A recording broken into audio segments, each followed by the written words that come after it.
The morning sun blazed through the tall gates of the government office. Its golden light did little to warm the hearts inside, cold and mechanical like the iron bars themselves. Outside those gates, a woman knelt on the dusty ground, her hands trembling, face streaked with tears, voice hoarse from hours of pleading. She wasn't here to beg for money. She wasn't asking for charity. She was begging for justice for her son, her only son, who had disappeared after being wrongfully arrested. Her cracked voice broke through the air. "Sahab, please. Mary Batsuno." The officer, standing tall in his polished shoes and crisp uniform, didn't even flinch. His eyes scanned the paper in his hand like it was more sacred than a mother's cry. His name tag read Officer Rahim. With a stiff jaw and detached glare, he acted as if he hadn't noticed the woman clutching his leg, crying as though her soul had been ripped from her chest. Behind them, the large gate creaked open, and a man in simple clothes peered out, perhaps a clerk or a witness to this human tragedy. His expression was of shock and powerlessness, as if he had seen such scenes too many times but never learned how to accept them. The woman, her name was Shabana, didn't care that people stared. She had sold her gold earrings to come here. She had visited this office 10 times. Each time the same answer: "We'll look into it." Each time a new officer. Time a colder heart. But today, she had resolved, she would not move until someone gave her an answer. "Sir, my son has done nothing wrong," she cried. "He was just protesting the rising prices. Why was he taken like a criminal? At least let me meet him once." Rahim finally looked at her, not with compassion, but annoyance. He tapped his watch and motioned to the guards inside, as if her presence was nothing more than a stain on the government's spotless floor. But Shabana held tighter to his leg. For a moment, time stood still. Her pain clung to him like a shadow, but he remained unmoved. Did you hear Inside about the Mrs. building, Petrova's beyond the son? ornate iron gate and the pleading They say he's cries been of taken. Shabana, the air was thick awful. with silence and bureaucracy, the kind of silence that doesn't come from peace, but from practiced avoidance. It was the kind of place where lives were discussed in hushed tones, where pain was reduced to paperwork, and where injustice was simply misplaced under the wrong file number. In one of the narrow, dim corridors, 2 junior clerks stood by a peeling notice board, whispering while pretending to review a stack of documents. Their eyes, however, remained fixed on the window that gave them a view of the front gate. "She's still there," murmured Biliel, the younger of the two, as he watched the heartbreaking scene of Shabana on her knees. "Since last Monday, hasn't missed a single day?" His older colleague, Navid, sighed. "She says her son's missing. Kamran, right? Journalism student." Billow nodded. "Protested last month. Police came at night, picked him up. No records. No charges. Just gone." Navid leaned closer and whispered, "I heard he was taken to a black site. One of those unlisted detention cells in the basement. They don't even keep files on those." The thought hung in the air like a curse. Both men glanced around, cautious. The walls had ears, and even walls here could get a man suspended or worse.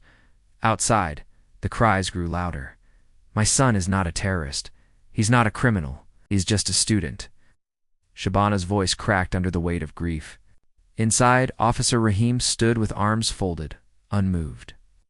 But the voices from the corridor slowly reached him. His ears picked up fragments. Cameron, no file, protest, black site. He turned his head slightly but kept his face blank. Something inside him flickered again. He remembered Kamran now, as the boy had shouted, "I'm a journalist," while being dragged through the crowd. His voice was clear, defiant, scared. Rahim had looked away then too, just like he was doing now. Suddenly, a commanding voice echoed down the corridor. "What is this noise outside?" asked a senior officer, his shoes clacking with authority on the tiled floor as he approached. Rahim stiffened. "A woman is creating a disturbance, sir. We're handling it." The senior officer glanced through the window, frowning. "She's drawing attention. Call for additional security. Move her if you have to." Lil opened his mouth as if to say something but froze under the officer's glare. Rahim remained expressionless, though the sound of Kamran's mother sobbing echoed in his ears like a drumbeat he couldn't silence. She won't leave until she knows the truth, said Bilal softly, almost involuntarily. The senior officer paused. There is no truth for people like her, only orders. And with that, he walked away. Inside, the clerks returned to their desks, pretending to work while their souls trembled. Outside, Shabana continued to cry into the earth, her face streaked with dust and despair. And in the hollow between power and pain, a silence remained thick, suffocating, and full of unspoken truths. Down the hallway, through a rusted door marked archives, sat a room as forgotten as the people whose names it once stored. The ceiling fan creaked above. A single fluorescent light flickered intermittently, casting long shadows on the steel. Cabinets that lined the walls like silent sentinels. Each cabinet held thousands of files. Some were old, dusty, and untouched for years. Others newly marked with fresh ink and political pressure. But one file, perhaps the most important for a grieving mother outside, was nowhere to be found. Clerk. Naveed opened drawer after drawer, fingers smudged with dust, voice low. Kamran Shafi, arrested during protest. Arrested the 14th of April. Arrested. From Liberty Chowk. He paused, eyes narrowing as he flipped through the bundle of documents again. Nothing. Officer Rahim leaned over his shoulder, arms crossed, eyes blank. Check again. Already have, Naveed replied nervously. There's no arrest form, no intake log, no holding record. As if he never existed. Rahim said nothing. His face remained hard, but his fingers tightened slightly around the file he held and related, but it suddenly felt heavier. Cap. Name wasn't new to him. He remembered the boy being dragged in late that night, shouting, bleeding, handcuffed. Rahim had heard him scream his mother's name. He remembered, but he didn't act. Are you saying we've lost a file? Rahim asked, voice low but sharp. Naveed's throat dried. Sir, sometimes these cases, they don't get logged. They're off record. Rahim's jaw tensed. And that doesn't bother you? Naveed looked up slowly. Does it bother you, sir? For a brief second, there was silence. Rahim didn't answer. From the back of the room, Bilal spoke, almost in a whisper. My cousin was picked up 2 years ago in a protest. Never came back.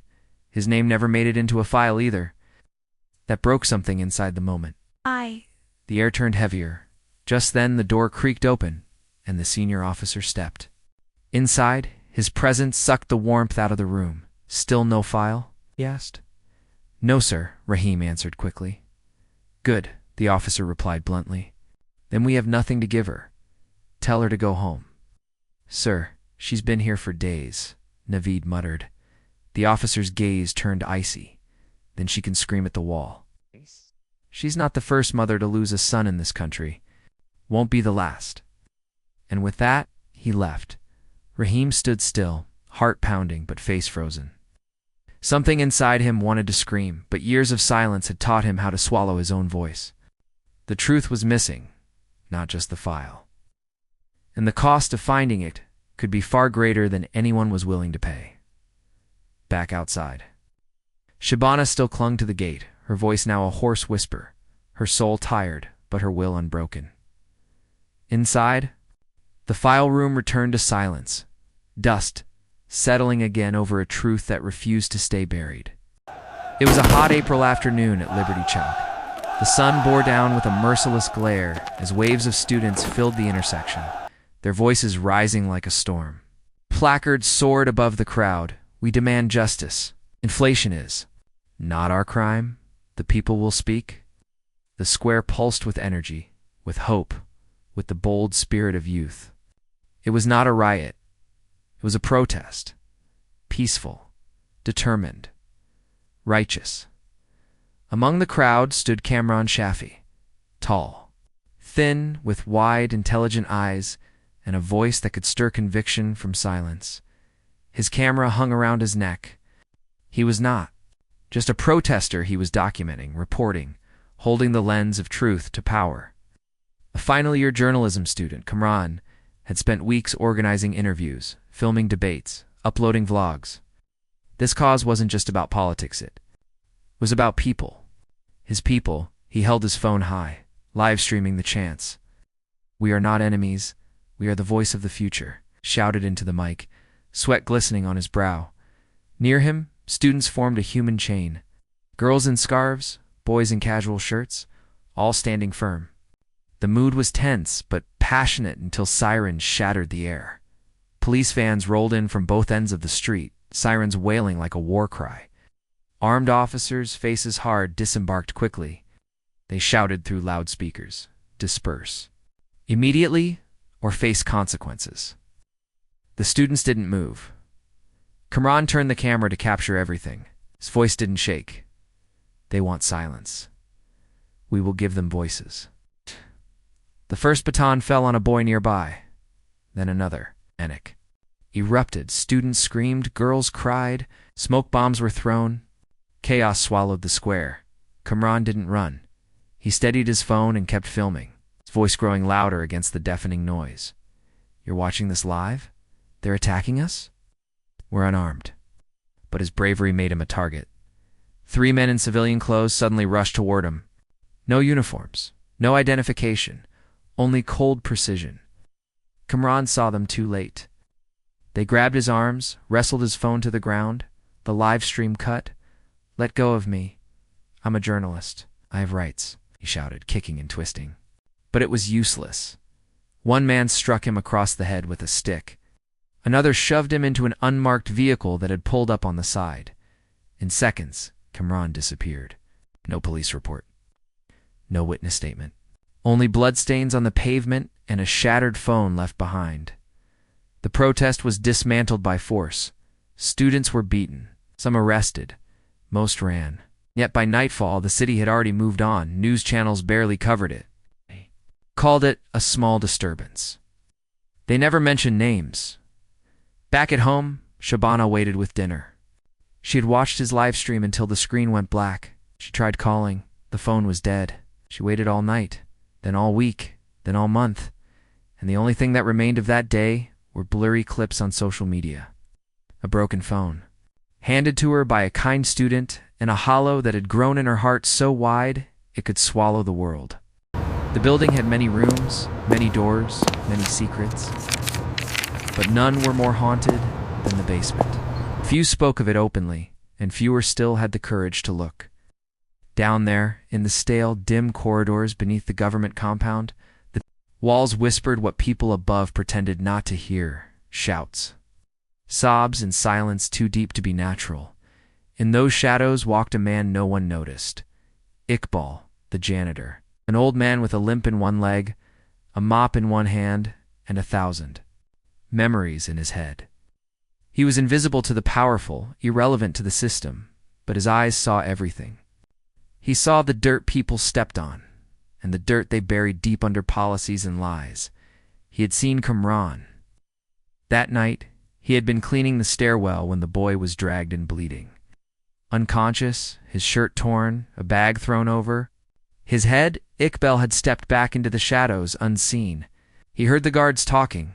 "Cell 9, special orders, no log." Ow. He knew what that meant. Cell 9 wasn't on the official layout. It was a concrete room with no number, no window, and no paperwork. The ones who went in often never came out. Tor came out with hollow eyes and broken spirits. For weeks, had watched Shabana come and go. He had watched her sit by the gate in the sun, then the rain, begging the officers who laughed behind. Their mirrored glasses? Her cries echoed into his dreams. Hey. She reminded him of his own daughter buried 10 years ago after a long illness.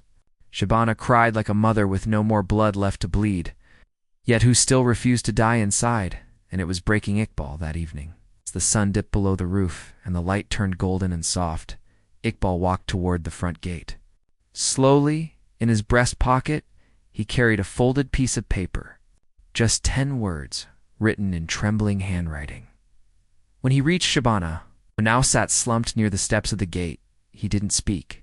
He simply dropped his dustpan, pretended to fix his broom, and gently tucked the note into the edge of her shawl, as if adjusting cloth. Then he walked away. Shabana didn't notice immediately. Her eyes were dry, wide open, empty. Her hands were pressed together, fingers intertwined in silent prayer. Only when a small gust of wind fluttered the edge of her shawl did she feel something odd. She reached and found the paper. Frowning, she unfolded it. Your son is alive. Cell 9. Basement. Trust no one. Night guard. A friend. She stared at the words for a long time. Her hands trembled. Her heart raced. Was this another trick?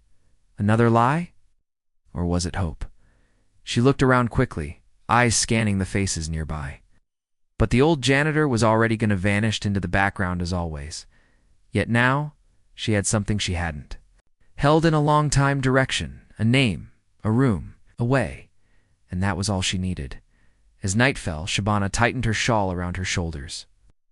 The time had come to find what the system had hidden, and what a mother's heart had refused to let go.